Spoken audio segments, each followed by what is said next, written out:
When it comes to your tire pressure, it is very important. It can help extend the life of your tires. It can also help out with gas mileage as well. So to actually check your tire pressure, you're gonna need a gauge, kind of similar to this right here. What you'll do first is you're gonna go to your wheel and you're gonna find this little cap and stem. You'll just untwist this cap, and then on this gauge, you'll just push it onto the stem right here, and it'll pop a little kind of white reading out, and you'll just look at the very bottom.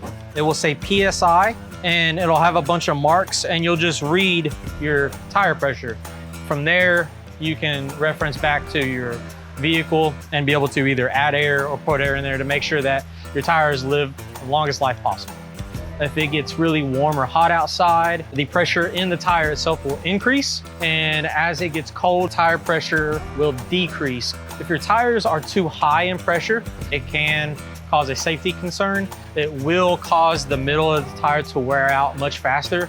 In some extreme circumstances, it can cause the tire to rupture itself, or vice versa. If your tire pressure is too low, it will only essentially be riding on the either inner or outer edge of the tire, and that can cause the tire to get really, really hot. It gets really soft, and that can also cause it to rupture. Most newer vehicles have what's called a tire pressure monitoring system built into the vehicle, and what that does is it reads the pressure in all of your tires. If you have a tire that's going low, say you had a nail that's in it or anything like that, that light will come on. It is letting you know something is wrong with your tire. Tire pressure is very vital to not only your safety, but the safety around everybody else on the roadway.